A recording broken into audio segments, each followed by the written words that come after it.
A man, lying on the pavement, barely conscious. She didn't think. She didn't scream. She simply ran.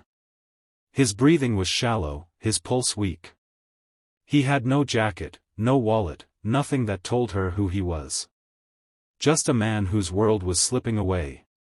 Grace's hands moved instinctively, professionally, but her heart was pounding like she was fighting time itself. "Hey, hey, stay with me," she whispered, her voice trembling. She didn't know him. She didn't know his story. But she knew one thing: he needed her. She called 911, stayed with him, pressed her scarf against the wound near his ribs, whispered reassurances she wasn't sure he heard. When the ambulance arrived, they loaded him in quickly. "Ma'am, do you know him?" the EMT asked. "No," she said softly. "But I hope he makes it." Grace watched the ambulance drive away, her hands shaking, her scarf stained with his blood. She didn't know it then, but that moment had already tied their lives together. The next morning, even though she was off duty, she returned to the hospital. She told herself it was just a check on a patient. Nurses do that all the time, right? But deep down, she couldn't shake the feeling, the ache of watching someone fade away. When she found him, he was in the ICU. Still unconscious. His chart finally gave her a name. Ethan Carter. Age 30. That was the moment she realized she'd saved a stranger who almost slipped between the cracks of life. She sat beside his bed for a few minutes, just watching him breathe. She didn't know why. Maybe because she had been the last voice he heard before darkness took him. Maybe because something inside her felt connected to him in a way she couldn't explain. Days passed. Ethan slowly recovered. And then, it happened.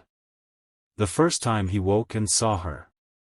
Grace was adjusting his fore when his eyes blinked open. He stared at her for a long moment, confused, groggy.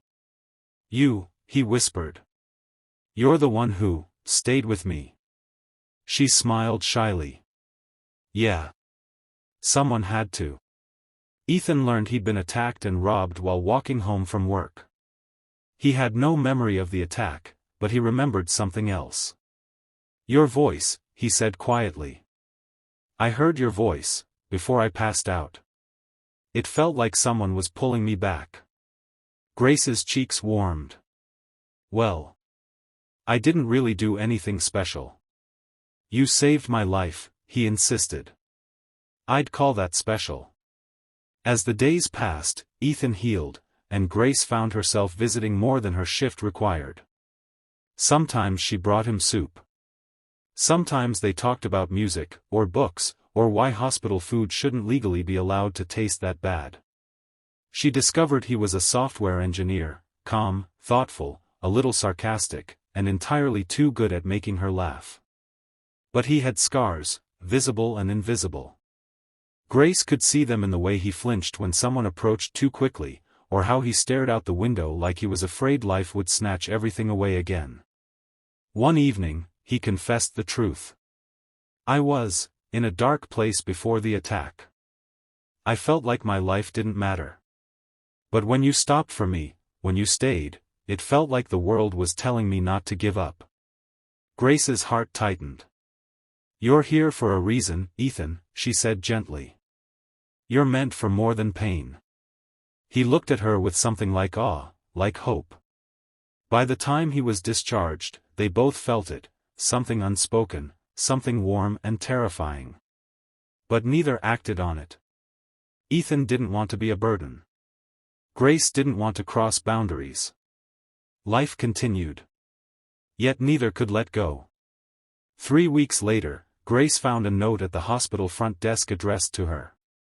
"Thank you for saving me twice, once on the road, and once in here. Ethan." Attached was an address to a small coffee shop. When she arrived, Ethan was waiting, with the same shy, hopeful smile she'd tried not to imagine. He stood up awkwardly, holding a small bouquet of white roses. "I don't want to waste another moment," he said. I don't know what this is, Grace. But whatever it is, it feels real. Her breath caught. Yeah, she whispered. It does. Their first date lasted 4 hours. Their second lasted 7. By the third, Grace realized something shocking. Ethan didn't just survive that night. He was living again. Laughing again. Hoping again. And she was, too. Months passed, and their bond deepened. Ethan still struggled with anxiety. Grace still worked too much. Life was not perfect. But every challenge, they faced together. One day, Ethan confessed something while they walked along the Willamette River. You know what scares me the most, he said. What? She asked. That if you hadn't stopped that night. I never would have known what it feels like to love you. Grace swallowed hard, her eyes stinging. You don't have to be afraid, she whispered, taking his hand. I'm here. I'm not going anywhere. That was the moment Ethan knew, she hadn't just saved his life. She had saved his heart. And Grace finally understood something too. Sometimes the people we're meant to love enter our lives in the most unexpected, impossible, breathtaking ways. A year later, Ethan proposed at the very spot she found him, only this time, he wasn't lying on the road. He was kneeling, holding a ring with trembling hands. Grace Sullivan, he said, voice cracking, you saved my life before you knew my name. Now let me spend the rest of my life loving yours. She cried. He cried. Even the guy walking his dog cried. She said yes.